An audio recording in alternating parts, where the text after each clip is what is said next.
আল্লাহর নবীর সাহাবী বলেন, ইয়া রাসূলুল্লাহ, ইয়া হাবিবাল্লাহ, ওগো নবীজি, জানবার বড় মনে চায়, আল্লাহর ধনী হওয়ার পরেও আমাদের কাছে কেন ঋণ চাইলেন? আল্লাহর নবীজি বলেন, আল্লাহ ঋণ কবুল করবেন, আর আমাদেরকে ঋণদাতাদেরকে আল্লাহ তার জান্নাতের মেহমান বানায়া দিবেন। আল্লাহর নবীজি বলেন, সাহাবীরা আমার, যদি ওই ব্যক্তি, ঋণদাতা ব্যক্তি, যেই ব্যক্তি আল্লাহকে ঋণ দিয়েছে, সে যদি অন্য আমলে জান্নাতি হয়ে যায়, তবে ঋণ দেওয়ার কারণে আল্লাহ তাআলা জান্নাতের মধ্যে তার পজিশন বাড়ায়া দিবেন। আল্লাহর নবীর সাহাবী বলেন, ওগো নবীজি, এইবার আমার মনের কথাগুলো আপনাকে বলছি, আপনি শুনেন। আমি 2টা বাগানের মালিক, আমার 2টা বাগান আছে। ইন্নালি হাদিকাতাইন, ওগো আল্লাহর নবীজি, আমার 2টা বাগান আছে। লা আমলিকু গায়রাহুমা, ওই 2টা বাগান ব্যতীত আমি আর কোনো কিছুর মালিক নাই। আমার 1 ইঞ্চি জায়গাও আর নাই, 1 শতক জায়গাও আমার নাই। আল্লাহর নবী গো, 2টা বাগানের মালিক আমি। ওই 2টা বাগান কোন কোন জায়গায় আছে তাও বলে দিচ্ছে, শুনেন। ইহদাহুমা ফিল আলিয়া, একটা বাগান হলো উপরাঞ্চলে, ওয়া উখরাহুমা ফিস সাফিলা, আরেকটা বাগান হলো লামা ইসলামপুরে। মানে বুঝায় দিলেন, ইয়া রাসূলুল্লাহ, একটা বাগান এমন আছে যেই বাগান বর্ষায় কোনোদিন বন্যায় প্লাবিত হয় না, আর আরেকটা বাগান এমন আছে যে বাগানটা বন্যায় প্লাবিত হয়ে যায়। আল্লাহর নবীজি গো, এবার আমার পুরা সম্পত্তির একটা হিসাব আপনাকে দিলাম। ওই 2টা বাগান ব্যতীত আমি আর কোনো কিছুর মালিক না। ওগো নবীজি, আপনাকে আমি সাক্ষী রেখে ঘোষণা দিলাম, আমার আল্লাহ যেহেতু ঋণ চেয়েছেন, আমার আল্লাহ যেহেতু খরচ চেয়েছেন, বুঝে নিতে পেরেছি গো, আল্লাহর তো খরচের দরকার নাই। আল্লাহ দেখতে চান কে কত বড় দিলের মানুষ। আমি ঘোষণা দিলাম, আমার 2টা বাগান আমার আল্লাহর নামে আমি খরচ দিলাম। আর জোরে, কয়টার মালিক? 2টাই কারে দিছ? মা ধন্য না রে বা, কারে দিছে? কি বুঝা গেল? দিল ছোট না বড়? অনেক বড়। মাশাআল্লাহ, নবীর সাহাবীরা তো এমনই ছিলেন। আল্লাহর হাবিব বলেন, সাহাবীরা আমার, 2টা বাগান, তুমি 2টা বাগানেরই মালিক, 2টা বাগানই তুমি আল্লাহকে খরচ দিবা। হয় না? তোমার তো প্রয়োজন আছে, তোমার সন্তান আছে, স্ত্রী আছে, তোমার পরিবার পরিজন আছে, তোমার পরিবার পরিজনের জন্য তো জীবিকার দরকার। ইসলাম বলে এমন ব্যালেন্স রাখো, এমন ভারসাম্যতা রাখো। আজকে সদকা দিলাম, আগামীকাল মানুষের কাছে হাত পাততে শুরু করলাম, এমন সদকা আল্লাহ পছন্দ করেন না। আল্লাহ বলেন, এমন দাও, এমন কিছু দিও যা দিলে পরে সহ্য করতে পারো, নিজে মানুষের কাছে হাত পাততে হয় না।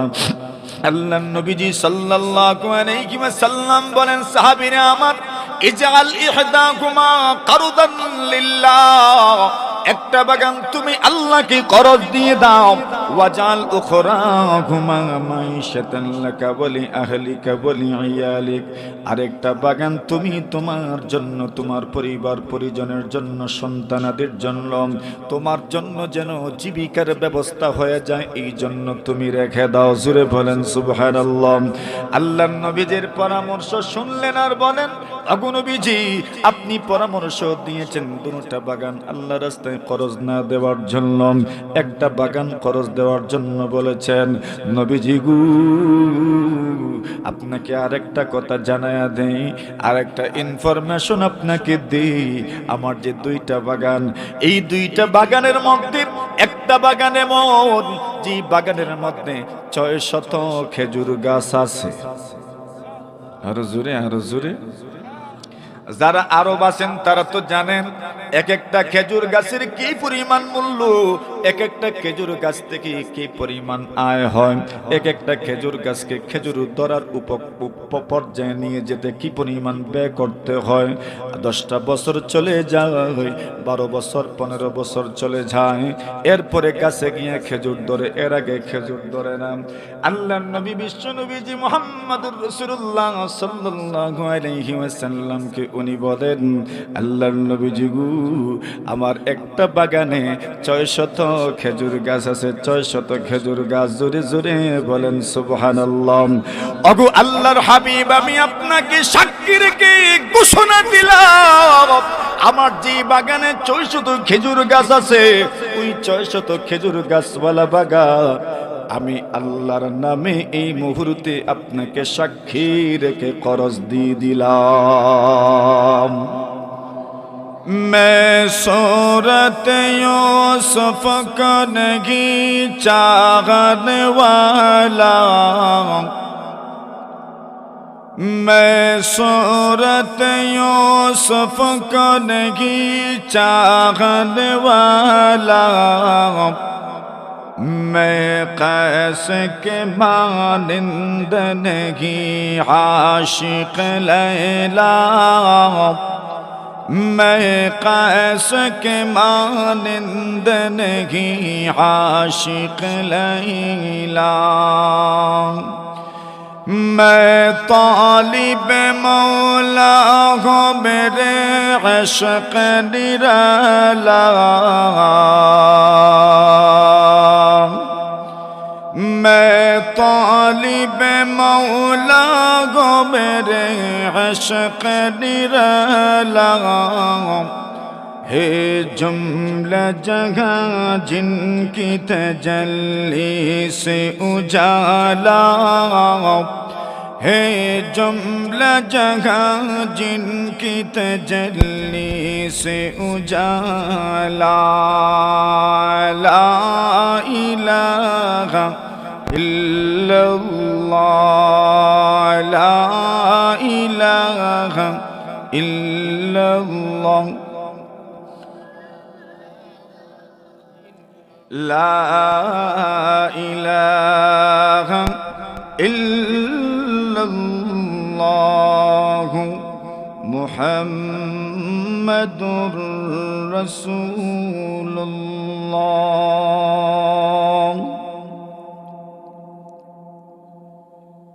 ঐতিহ্যবাহী ইসলামপুর তালিমুল কোরআন নুরানি মাদ্রাসার উদ্যোগে আয়োজিত অধ্যক্ষার ওয়াজ ও দোয়া মাহফিলের সম্মানিত সভাপতি মুআজ্জাজ মুকাররম হযরত উলামায়ে কেরাম, মুরব্বিয়ান সাহেবান, যুবক ভাইয়েরা, পর্দার আড়ালে অবস্থানরত অত্যন্ত শ্রদ্ধেয়া সম্মানিতা মা ও বোনেরা, আল্লাহ পাক রব্বুল আলামিনের অসংখ্য অগণিত শুকরিয়া আদায় করছি, যিনি আজকের এই মহতি মাহফিলের সমাপনী অধিবেশনে আপনাকে আমাকে অত্যন্ত মহব্বত, ভালোবাসা, আন্তরিকতা, শ্রদ্ধা, গাম্ভীর্যতা নিয়ে আজকের এই মাহফিলে অত্যন্ত সুশৃঙ্খল পরিবেশে বসার তৌফিক দান করেছেন। এজন্য জবান খুলে মহব্বতের সাথে আমরা কালিমাতুশ শুকুর পাঠ করছি, সকলেই পড়ি আলহামদুলিল্লাহ। আমি আপনাদের সামনে মহাগ্রন্থ আল কোরআন থেকে সামান্য তিলাওয়াত করেছি। আল্লাহ পাক পৃথিবীর সকল মানুষকে সম্বোধন করে জানতে চাচ্ছেন, মান যাল্লাযী ইউকরিদুল্লাহা কারদান হাসানা। আল্লাহ আপনাকে আমাকে সকলকে জিজ্ঞাসা করছেন, মান যাল্লাযী ইউকরিদুল্লাহা কারদান হাসানা, কে আছো আল্লাহকে ঋণ দিবে, কে আছো আল্লাহকে করজ দিবেন। এটা আল্লাহ জিজ্ঞাসা করছেন আপনাকে আমাকে। আমি তো আল্লাহকে ঋণ দেওয়ার জন্য প্রস্তুত আছি, আপনারা কারা কারা আছেন? হুজুরে হাত তুলেন না, দেখি না আমরা। মাশাআল্লাহ। আচ্ছা, আল্লাহ ঋণ চাইছেন, দিবেন না? হতেন না আপনারা? দুনিয়ার অন্য মানুষ যদি ঋণ চাইতো তবে না চিন্তা করতাম পরিশোধ করবে কিনা, পরিশোধ করতে পারবে কিনা। তো আল্লাহ যেখানে ঋণ চাচ্ছেন তো দেওয়ার দরকার আছে না? না, জুড়ে বলেন, দিবেননি আল্লাহরে ঋণ? মাশাআল্লাহ। আচ্ছা বলেন না, আল্লাহকে ঋণ দিতে পারাটা আমাদের জন্য অত্যন্ত সৌভাগ্যের কিনা, যে আমরা আল্লাহকে ঋণ দিতে পারলাম। ঋণ দেওয়ার মধ্যে একটা সওয়াব আসেনি? কম না বেশি? বেশি। কি পরিমাণ বেশি? আল্লাহর রাসূল সাল্লাল্লাহু আলাইহি ওয়াসাল্লাম বলেন, রাআইতু লাইলাতাল উসরিয়া বি মাকতুবান আলা বাবিল জান্নাহ। নবীজি সাল্লাল্লাহু আলাইহি ওয়াসাল্লাম বলেন, আমি যখন মেরাজে গেলাম, মেরাজি যাওয়ার পরে জান্নাত ভ্রমণ করেছি, জাহান্নাম ভ্রমণ করেছি। পয়গম্বর আমাদের সামনে বর্ণনা করেছেন জান্নাতে কি দেখলেন, জাহান্নামে কি দেখলেন। নবীজি সাল্লাল্লাহু আলাইহি ওয়াসাল্লাম বলেন, আমি যখন জাহান্নামে গেলাম, জাহান্নামে এমন কিছু মানুষ আমি দেখেছি, কওমুম মাহুম সিয়াতুন কাআদনা বিল বাকার। এমন একদল মানুষ আমি জাহান্নামে দেখেছি, যে মানুষগুলোর হাতে গরুর লেজের মতো ছড়ি আছে। মানে এরা মানুষের উপর জুলুম করত, লাঠির জোরে শাসন করত। কিসের জোরে? এমন মানুষ সমাজে আছে না নাই? আরো জোরে বলেন, এমন মানুষও আছে। আল্লাহর হাবিব বলেন, আমি জাহান্নামে দেখেছি। আল্লাহর নবীজি বলেন, আমি জাহান্নামের মধ্যে দুই ধরনের মানুষ দেখেছি। সিনফানি মিন আহলিন নারি লাম আরাহুমা। দুই ধরনের মানুষ আমি জাহান্নামে দেখেছি। এক ধরনের মানুষ হলো কওমুম মাহুম সিয়াতুন কাআদনা বিল বাকার। একদল মানুষের হাতে আমি দেখেছি গরুর লেজের মতো ছড়ি, ইয়াদরিবুনা বিহান নাস। যারা ওই ছড়ির মাধ্যমে মানুষের উপর জুলুম করে, মানুষের উপর নির্যাতন করে, মানুষের উপর দাবাও সব সময় দাবাও ঢালায় রাখে, মানুষকে সব সময় প্রেসারের মধ্যে রাখে, ক্ষমতার জন্য মানুষের উপর শাসন করে। আল্লাহর নবীজি বলেন, এমন মানুষদেরকে আমি জাহান্নামে দেখেছি। দুই নম্বরে এমন কিছু মানুষকে জাহান্নামে দেখেছি। আল্লাহর নবীজি বলেন, ওয়ানিসাউন কাসিয়াতুন আরিয়াতুম মুমিলাতুম মাইলাত। আল্লাহর নবীজি বলেন, এমন একজন মানুষকে জাহান্নামে দেখেছি। ওই মানুষগুলোর পরিচয় হলো, এরা এমন মহিলা, এমন মহিলা, এমন মহিলা, যেই মহিলারা কাপড় পরিধান করে উলঙ্গ। নাউজুবিল্লাহ বলেন। আচ্ছা বলেন না, এই কথাটা কত সুন্দর, কত গভীর। আল্লাহর নবীজি বলছেন, নিসাউন কাসিয়াতুন আরিয়াতুন। এমন মহিলা, যেই মহিলারা কাপড় পরিধান করে উলঙ্গ। কিভাবে উলঙ্গ?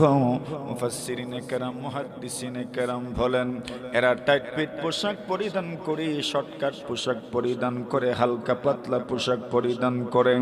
এমন মহিলা ইসলামপুর করাইয়া সহ আমাদের কামারচাক, আমাদের রাজনগর, কমলগঞ্জ, কুলাউড়ার মধ্যে আছে না নাই? নবীজি বলেন, এরা এমন কাপড় কেন পরিধান করি? নবীজি বলেন, মাইলাতুম মুমিলাত। এমন কাপড় পরিধান করার উদ্দেশ্য কি? নিজেকে অন্য পুরুষের কাছে আকর্ষণীয় করে তোলা, অন্যান্য পুরুষদের দৃষ্টি আকর্ষণ করা। আল্লাহর নবী বলেন, রুউসুহুন্না কাআসনি। বলা হয়, জোরে বলেন ঠিক কিনা?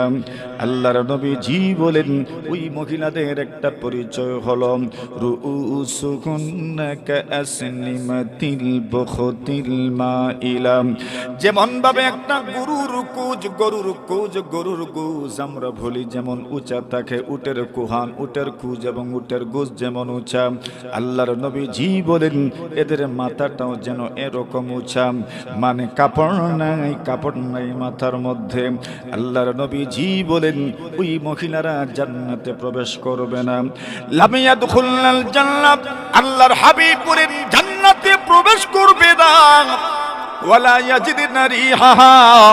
আল্লাহর নবীজি বলেন জান্নাতের ঘ্রাণও পাবে না, জান্নাতে প্রবেশ তো করবেই না, জান্নাতের ঘ্রাণও পাবে না, জান্নাতে প্রবেশও করবে না, জান্নাতের ঘ্রাণও পাবে না। আমার সন্তান, আমার কন্যা, আমার স্ত্রী, আমার বাতিজি, আমার বাগ্নি জান্নাতে যাইতো না, চাইনি আমরা? চাইতো না? চাই না? চাইতো? জোরে বলেন। আল্লাহর নবী বলেন এমন মহিলারা যারা হবে লাম ইয়াদখুলনাল জান্নাত, এরা জান্নাতে প্রবেশ করবে না, ওয়ালা ইয়াজিদনা রিহাহা, জান্নাতের ঘ্রাণও পাবে না, ওয়া ইন্না রিহাহা লাতুজাদু মিন মাসিরাতি কাযা ওয়া কাযা। আল্লাহর নবীজি বলেন অথচ জান্নাতের ঘ্রাণ কি পরিমাণ দূর থেকে পাওয়া যায়। তুমি যদি দুনিয়াতে কোনো আতর মাখো, আতর গায়ে লাগাও, 100 হাত দূর থেকে হয়তো আতরের ঘ্রাণ পাওয়া যায়, বেশি বললাম 200 হাত দূর থেকে আতরের ঘ্রাণ পাওয়া যাবে। কিন্তু নবী বলেন জান্নাতের ঘ্রাণ 40 বছরে যত দূর যাওয়া যায়, জান্নাতের ঘ্রাণ এত দূর থেকেও পাওয়া যায়। আরো আসতে বলেন, আরো জোরে, আরো জোরে। আরে জান্নাতের ঘ্রাণ কত দূর থেকে পাওয়া যায়। আল্লাহর নবীজি বলেন জান্নাতের ঘ্রাণ 40 বছরে যত দূর যাওয়া যায় এত দূর থেকেও জান্নাতের ঘ্রাণ পাওয়া যায়।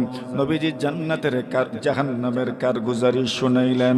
জান্নাতের কারগুজারি রাসূল শুনান, রাআইতু লাইলাতান উসরিয়া বি মাকতুবান আলা বাবিল জান্নাহ।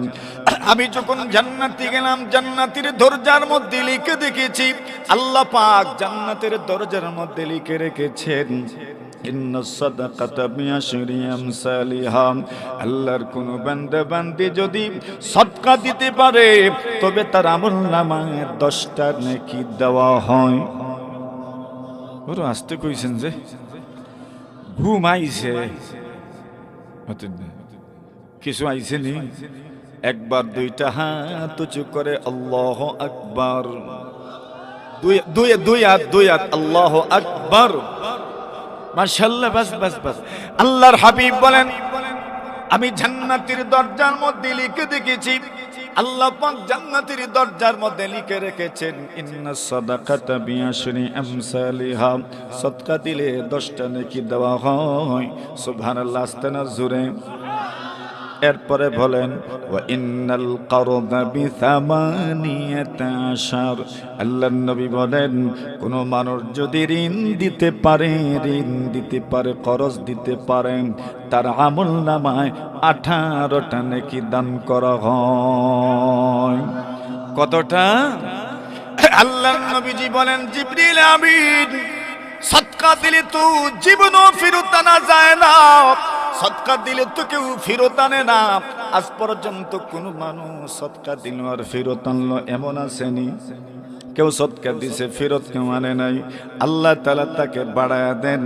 আল্লাহর নবীজি বলেন জিবরিল সদকা দিলে তো ফেরত আনা যায় না, গেল যে গেল আর জীবনও ফেরত আনা যায় না। কিন্তু যদি কেউ ঋণ দিলে তো যত দিনের জন্য ঋণ দিয়েছি এরপরে তো ঋণ উসুল করতে পারে, ফেরত আনে। কেউ যদি সময় মতো দেয়ও না, তবে কমপক্ষে 1 মাস পরে তো দেয়। আচ্ছা 1 মাস পরেও যদি দেয় না, 1 বছর পরেও তো মিলে, 1 বছর পরেও যদি মিলে না, 2 বছর পরেও তো পাওয়া যায়। জোরে বলেন ঠিক কিনা? আল্লাহর নবী বিশ্ব নবীজি বলেন যারা ঋণ নিল আর এরপরে সময় মতো পরিশোধ করলো না, অথচ তার সময় মতো পরিশোধ করার মতো সক্ষমতা আছে, আল্লাহর নবীজি বলেন মাতানুল গানি যুলমুন। যেই ব্যক্তি ঋণ নিল কিন্তু সময় মতো পরিশোধ করার সক্ষমতা থাকার পরে পরিশোধ করলো না, নবীজি বলেন সে জুলুম করেছে। নাউজুবিল্লাহ বলেন। সময় মতো পরিশোধ করতে পারত কিন্তু করলো না, জুলুম করলো। কিন্তু যদি কোনো মানুষ সত্যিকার উঠতে যদি অক্ষম হয়, আল্লাহ তাআলা জানায়া দেন ঋণদাতা, আল্লাহর বলি গো তুমি তো একটা নেক কাজ আগেই করেছ, লোকটা যেহেতু অক্ষম হয়ে গেছি এইবার আরেকটু সময় বাড়ায়া দাও। আল্লাহ তাআলা জানায়া দেন ও ধনী আরেকটু সময় যদি বাড়ায়া দিতে পারো, নবীজি বলেন কি পরিমাণ সওয়াব হবে জানোনি? উদাহরণ দিয়ে বুঝাইয়া দিই, আল্লাহর নবীজি হাদিস শরীফের মধ্যে বলেন কোন মানুষ যদি কাউকে ঋণ দেয়, মনে করেন 1000 টাকা আপনি ঋণ দিলেন, ঋণ দেওয়ার সময় চুক্তি হয়েছে 1 মাস পরে আপনার 1000 টাকা ফেরত দিবে, পরিশোধ করবে। আল্লাহর নবীজি বলেন উম্মত তুমি যে 1000 টাকা ঋণ দিয়েছো, 1 মাস সময় নিয়ে ঋণ দিয়েছো, আল্লাহর নবীজি বলেন 1 মাসের প্রতিটা দিন আল্লাহর রাস্তায় 1000 টাকা সদকা করার সওয়াব আল্লাহ আপনাকে দিবেন। আল্লাহর নবীজি বলেন উম্মত তুমি যদি তার উপর দরদি হয়ে, তার উপর যদি দরদ করি, তার উপর যদি তুমি রহম করে, তার উপর যদি তুমি মায়া করে যদি সময় বর্ধিত করে দাও, সময় যদি বাড়ায়া দাও, আল্লাহর নবীজি বলেন তবে যতদিন সময় বাড়ায়া দিবেন প্রত্যেকটা দিন 2000 করে সদকা করার সওয়াব আল্লাহ আপনার আমলনামায় দিবেন। জোরে বলেন। এইবার বলেন আল্লাহ পাক আমাদের কাছ থেকে ঋণ চেয়েছেন, এখন বলেন ঋণের সওয়াবের কথা তো শুনলাম, ঋণ দিবেননি? জোরে জোরে জোরে জোরে ইনশাআল্লাহ ইনশাআল্লাহ ইনশাআল্লাহ। আল্লাহ তাআলা যখন এই আয়াত নাজিল করেছেন, আল্লাহর নবীজি সাল্লাল্লাহু আলাইহি ওয়াসাল্লামের এক সাহাবীর ঘটনা আপনাদেরকে শোনাই। আবু দাহদা রাদিয়াল্লাহু তাআলা আনহু নবীজির একজন প্রিয় সাহাবী, আল্লাহর নবীজির খেদমতে হাজির হলেন আর বললেন ইয়া রাসূলুল্লাহ ইয়া হাবিবাল্লাহ, ওগো নবীজি আমি শুনতে পেরেছি আল্লাহ নাকি আমাদের কাছ থেকে ঋণ চেয়েছেন, অথচ আল্লাহ হলেন ধনী, আল্লাহর চাইতে ধনী দুনিয়ার জমিনে আর কেউ? জুড়ে বলেন আল্লাহর চাইতে ধনী তো দুনিয়াতে আর কেউ নাই। আল্লাহর নবীর সাহাবী বলেন এত ধনী হওয়ার পরেও আল্লাহ আমাদের কাছ থেকে নাকি ঋণ চেয়েছেন। প্রথমে জানতে চাই বিষয়টা কি সত্য, সত্যি কি আল্লাহ আমাদের কাছে ঋণ চেয়েছেন? আল্লাহর নবীজি বলেন হ্যাঁ, আল্লাহ তাআলা আমাদের কাছ থেকে ঋণ চেয়েছেন। সুবহানাল্লাহ। আল্লাহর নবীর সাহাবী বলেন ইয়া রাসূলুল্লাহ ইয়া হাবিবাল্লাহ, ওগো নবীজি জানবার বড় মনে চায় আল্লাহ ধনী হওয়ার পরেও আমাদের কাছে কেন ঋণ চাইলেন? আল্লাহর নবীজি বলেন আল্লাহ ঋণ কবুল করবেন আর আমাদেরকে ঋণদাতাদেরকে আল্লাহ তার জান্নাতের মেহমান বানায়া দিবেন। আল্লাহর নবীজি বলেন সাহাবীরা আমার, যদি ওই ব্যক্তি ঋণদাতা ব্যক্তি, যেই ব্যক্তি আল্লাহকে ঋণ দিয়েছে, সে যদি অন্য আমলে জান্নাতি হয়ে যায়, তবে ঋণ দেওয়ার কারণে আল্লাহ তাআলা জান্নাতের মধ্যে তার পজিশন বাড়ায়া দিবেন। আল্লাহর নবীর সাহাবী বলেন ওগো নবীজি এইবার আমার মনের কথাগুলো আপনাকে বলছি, আপনি শুনেন। আমি 2টা বাগানের মালিক, আমার 2টা বাগান আছে। ইন্নালি হাদিকাতাইন, ওগো আল্লাহর নবীজি আমার 2টা বাগান আছে।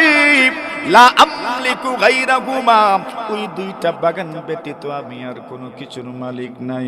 আমার 1 ইঞ্চি জায়গাও আর নাই, 1 শতক জায়গাও আমার নাই। আল্লাহর নবী গো 2টা বাগানের মালিক আমি। ওই 2টা বাগান কোন কোন জায়গায় আছে তাও বলে দিচ্ছে শুনেন।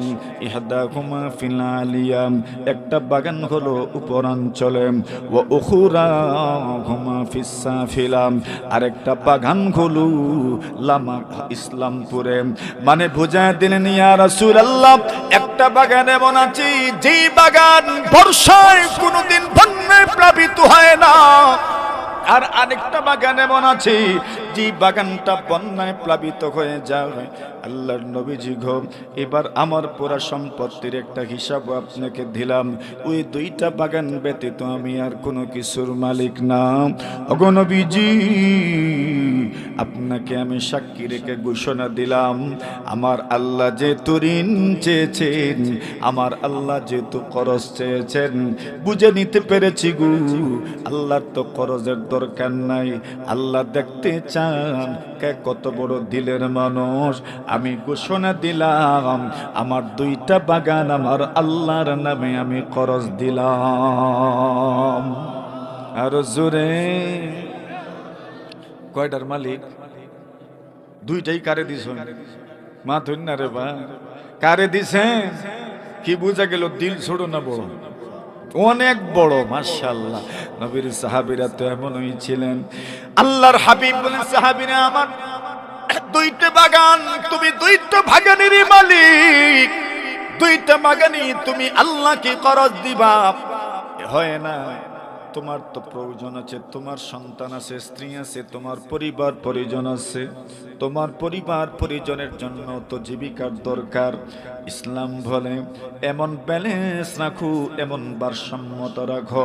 আজকে সদকা দিলাম, আগামীকাল মানুষের কাছে হাত পাততে শুরু করলাম, এমন সদকা আল্লাহ পছন্দ করেন না।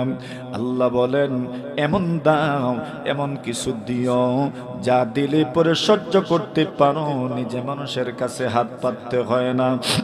আল্লাহর নবীজি সাল্লাল্লাহু আলাইহি ওয়াসাল্লাম বলেন, সাহাবীরা আমার, ইজআল ইহদাকুমা কারদান লিল্লাহ, একটা বাগান তুমি আল্লাহকে করজ দিয়ে দাও। ওয়াজাল উখরাকুমা মাইশাতান লাকা ওয়া লি আহলিকা ওয়া লি ইয়ালিক, আরেকটা বাগান তুমি তোমার জন্য, তোমার পরিবার পরিজনের জন্য, সন্তানাদের জন্য, তোমার জন্য যেন জীবিকার ব্যবস্থা হয়ে যায়, এই জন্য তুমি রেখে দাও। জুড়ে বলেন সুবহানাল্লাহ।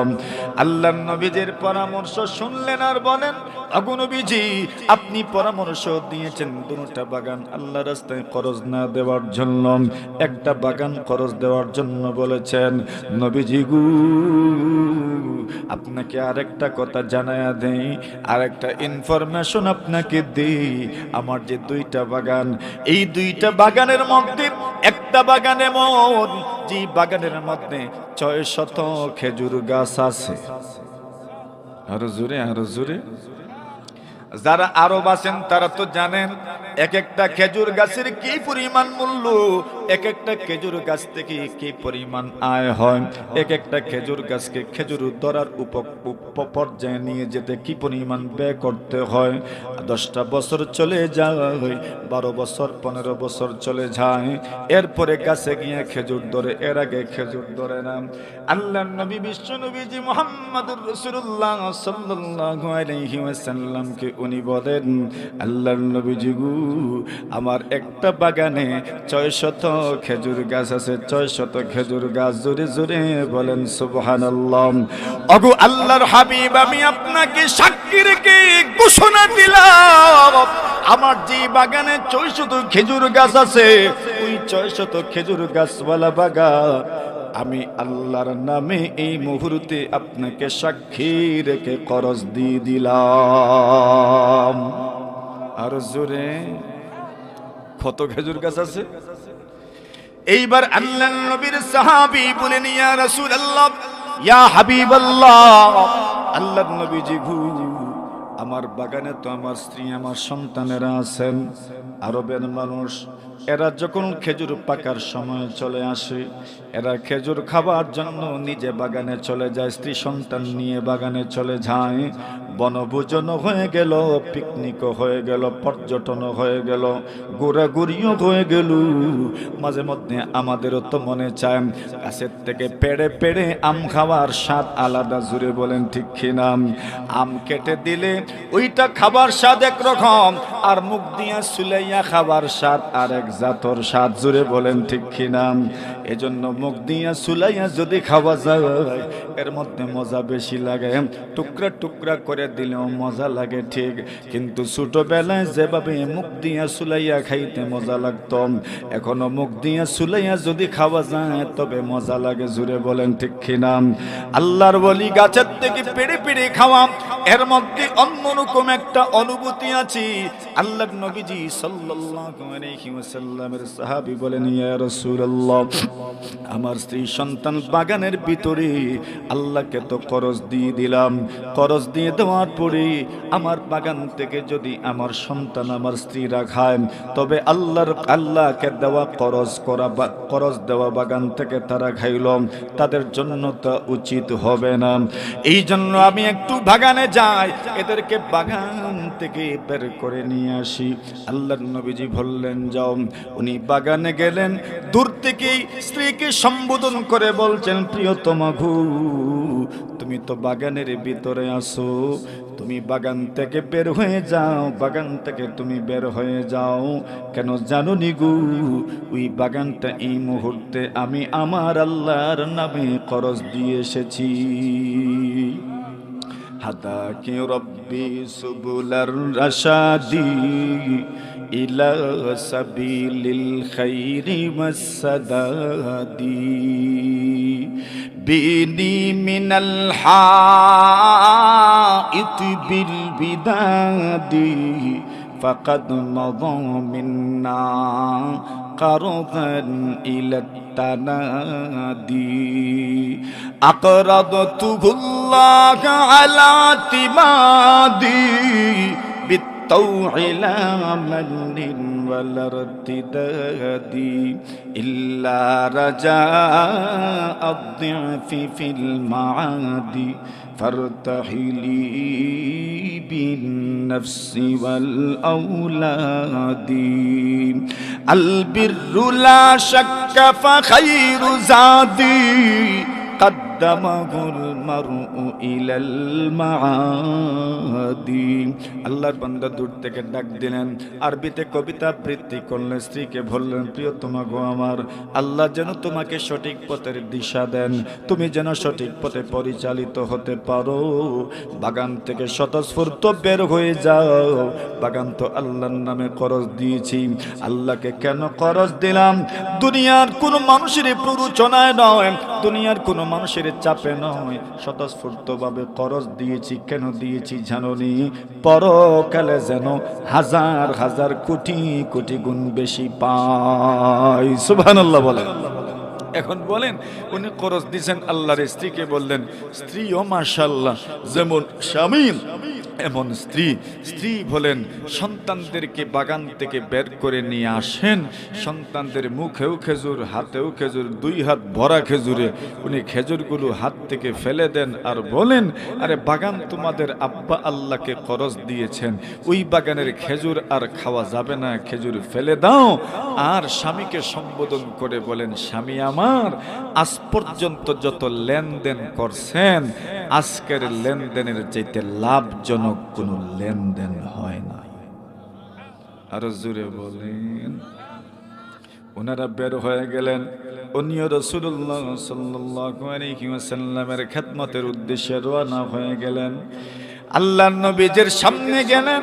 ওই সময় আল্লাহর ফেরেশতা জিবরিল আমিন আলাইহিস সালাতু ওয়াসসালামের আগে এসে জানায়া দিলেন, নবীজি গো, আবু দাহদাহ একটা বাগান আল্লাহকে করজ দিয়েছে, আর আল্লাহ তার জন্য জান্নাতের মধ্যে হাজার হাজার বাগান আল্লাহ তৈরি করে রেখেছেন। এই জন্য আল্লাহ বলেন, মান যাল্লাযী ইউকরিদুল্লাহ করদান হাসানা, কে আছো আল্লাহকে করজ দিবা, করজে হাসানা দিবা। যদি আল্লাহকে করজ দিতে পারেন, আল্লাহ জানায় দেন, ফায়ুদাইফাহু লাহু আযআফান কাসীরা। আল্লাহ কত পার্সেন্ট বেশি দিবেন কেউ জানে না, কেউ জানে না, কেউ জানে না। ঋণ যদি দুনিয়াতে কারো কাছ থেকে আনো, তবে তো ঋণ আনলে পরে মাঝে মধ্যে সুদ দেওয়া লাগে, সুদখোর যারা আছে এদেরকে তো সুদ দেওয়া লাগে। কত পার্সেন্ট দিবেন? মাসে কোনো সময় 200 দিতে হয়, বছরে 2000 দিতে হয়, 2500 টাকা দিতে হয়। আল্লাহ বলেন, আমার ঋণ দে, আমার ঋণ দে। আমি আল্লাহ কত দিব, কত দিব, কত দিব তুমি জানো না, তোমার ক্যালকুলেশনে আসবে না, তোমার ক্যালকুলেটরে ধরবে না। কোটি কোটি কোটি গুণ বেশি আমি তোমাকে ফিরায়া দিব। সুবহানাল্লাহ। আল্লাহ বলেন, মনে মনে ভাবতে পারো কেমনে পারবো? আল্লাহ বলেন ওয়াল্লাহু ইয়াকবিদু ওয়া ইয়াবসুত, সংকুচিত করেন আল্লাহ, প্রসারিত করেন আল্লাহ। আল্লাহ বলেন মনে মনে ভাবতে পারো রে বান্দা, আমাকে যে ঋণ দিবা ধরতে পাইবানি, ছুঁইতে পাইবানি। ব্যাংক থেকে ব্যাংক যদি আপনাকে ঋণ দেয়, কত এভিডেন্স রাখে, কত দলিল পত্র রাখে। আপনি আল্লাহকে ঋণ দিবেন, আল্লাহ তাআলার ঋণ আপনি ফিরায় আনতে পারবেন কিনা? আল্লাহ বলেন ওয়া ইলাইহি তুরজাউন, প্রতিটি মানুষকে আমার দিকে ফিরে আসতে হবে, সকলকে আমার দিকে আসতে হবে, আপনারা আমার কাছে আসবেন। আইসা দেখেন আমি আল্লাহ কত পার্সেন্ট বাড়ায়া দিব, কোটি কোটি গুণ বেশি আমি আল্লাহ আপনাদেরকে ফেরায়া দিব। সুবহানাল্লাহ। এখন বলেন আল্লাহকে ঋণ দিবেন না? বলেন, হাত তুলেন না দেখি, তুলেন সবগুলো হাত, উঠান না দেখি না, নারায়ে তাকবীর।